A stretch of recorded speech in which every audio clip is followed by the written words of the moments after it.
Good morning students, कैसे हैं। मैं शारदा प्रसाद, आपका बायोलॉजी टीचर। आज हम बायोलॉजी का अगला टॉपिक पढ़ेंगे जिसका नाम है गुरु बीजाणु जनन या मेगास्पोरोजेनेसिस। इससे पिछली वीडियो में हम लोग बीजांड के प्रकार के विषय में पढ़ चुके थे, जिसमें हमने देखा था कि जो बीजांड है वो माइक्रोपाइल, चैलेजा तथा फ्यूनिकल के आधार पर निम्न प्रकार का होता है। तो चलिए आज का टॉपिक शुरू करते हैं। गुरु बीजाणु जनन या मेगास्पोरोजेनेसिस। गुरु बीजाणु मात्र कोशिका से यानी मेगास्पोर मदर सेल से अर्धसूत्री विभाजन के उपरांत गुरु बीजाणु यानी मेगास्पोर बनने की क्रिया को गुरु बीजाणु जनन कहते हैं। या इसको हम ये कहें कि मेगास्पोर के बनने की प्रक्रिया को ही गुरु बीजाणु जनन या मेगास्पोरोजेनेसिस कहते हैं। तो यहाँ पर जो मेगास्पोर होता है उसी को हम लोग ओव्यूल्स कहते हैं या बीजांड कहा जाता है। तो आगे देखते हैं।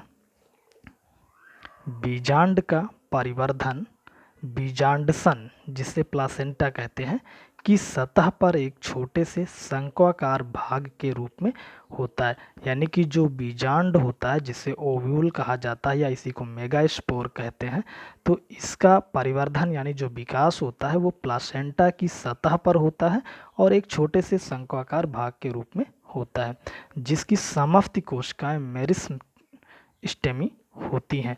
यानी कि जो ये शंक्वाकार भाग बनता है, इसकी जितनी भी कोशिकाएं होती हैं वो सभी विभज्योतक ऊतक होती हैं, जो वृद्धि करके कोशिकाओं की एक संहति बनाती है, यानी एक ग्रुप बनाती है, जिसे बीजांडकाय या न्यूसेलस जिसको कहते हैं या प्रारंभिक गुरु बीजाणुधानी कहते हैं, मेगास्पोरेंजियम जिसको कहा जाता है। तो ये कोशिकाएं क्या होती हैं कि जब ग्रो करती हैं, विकसित होती हैं, तो एक समूह बना लेती हैं और उस समूह को हम क्या कहते हैं, न्यूसेलस कहते हैं। आगे, बीजांड की प्रारंभिक अवस्था में ही बीजांडकाय के शीर्ष की ओर, यानी कि बीजांड की जो प्रारंभिक अवस्था होती है उसी में ही जो बीजांडकाय यानी न्यूसेलस के शीर्ष की ओर एपिडर्मिस के नीचे की कोशिका अन्य कोशिकाओं से आकार में बड़ी होकर प्राइमरी आर्किस्पोरियल सेल बनाती है। जैसे कि आपको पता है कि जो बाहर की तरफ लेयर होती है उसको हम एपिडर्मिस कहते हैं। तो यहाँ भी जो शीर्ष की तरफ एपिडर्मिस होती है, उससे नीचे वाली जो कोशिकाएं होती हैं वो अन्य कोशिकाओं से आकार में बड़ी होकर प्राइमरी आर्किस्पोरियल सेल बनाती हैं, जो परिणत रूप से विभाजित होकर बाहर की ओर प्राइमरी पैराइटल सेल तथा अंदर की ओर मेगास्पोर मदर सेल बनाती हैं। यानी कि जो आर्किस्पोरियल सेल होती हैं ये परिणत का मतलब ऊपर नीचे विभाजित होकर के बाहर की तरफ यानी एपिडर्मिस की तरफ प्राइमरी पैराइटल सेल का निर्माण करती हैं और अंदर की तरफ मेगास्पोर मदर सेल बनाती हैं। आगे कि मेगास्पोर मदर सेल द्वारा 4 अगुणित मेगास्पोर सेल बनाती हैं। यानी कि उसके पश्चात जो मेगास्पोर मदर सेल बनता है, ये मेगास्पोर मदर सेल 4 अगुणित मेगास्पोर सेल बनाती हैं। ये चारों कोशिकाएं एक रैखिक चतुष्क में रहती हैं।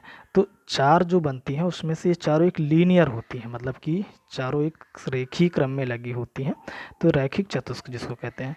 इनमें से सबसे नीचे की कोशिका आकार में बड़ी होकर सक्रिय मेगास्पोर सेल बनाती हैं। यानी कि मेगास्पोर मदर सेल से जो 4 मेगास्पोर सेल बनती हैं जिसमें एक रेखीय क्रम होता है, तो जो सबसे नीचे वाली होती है चारों में वो बड़ी होकर सक्रिय हो जाती है और सक्रिय होकर के मेगास्पोर मदर सेल बनाती हैं और ऊपर की शेष तीनों कोशिकाएं विघटित हो जाती हैं। उसके पास जो 3 और ऊपर बनी होती हैं वो विघटित हो जाती हैं या नष्ट हो जाती हैं।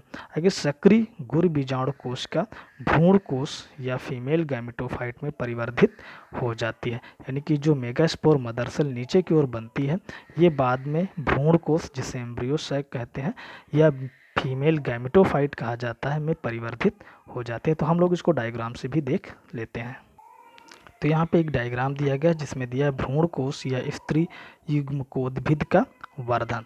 तो यहाँ पे हम देख सकते हैं कि ये क्या है, एक मेरिस्मेटिक सेल का ग्रुप है जिसमें बाहर की तरफ एपिडर्मिस है और उसके अंदर की जो है मेरिस्मेटिक सेल है। इसमें जो नीचे वाली सेल होती है ये सेल क्या करती है कि सक्रिय होकर के कुछ आकार में बड़ी हो जाती है, जिसको हम प्राइमरी आर्किस्पोरियल सेल कहते हैं।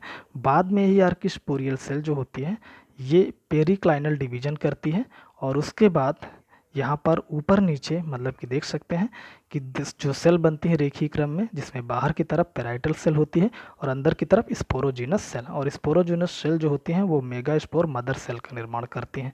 और ये मेगास्पोर मदर सेल क्या करती हैं कि अर्धसूत्री विभाजन का द्वारा कह सकते हैं कि यहाँ पर मेगास्पोर्स बनाते हैं। और मेगास्पोर्स एक रेखीय क्रम में है, जिसमें से बाद में क्या होता है कि जो नीचे वाली मेगास्पोर होता है, मेगास्पोर सेल होता है, ये सक्रिय होकर बड़ी हो जाती है, बाकी 3 क्या हो जाती हैं, विघटित हो जाती है। यहाँ पे आप देख सकते हैं डीजनरेटिंग मेगास्पोर्स, तो ये बाद में तीनों डीजनरेट हो जाती हैं और ये आगे डेवलप होकर के एम्ब्रियोसाइक का निर्माण करता है। ग्रहकार गुरु बीजाणु जनन क्या है?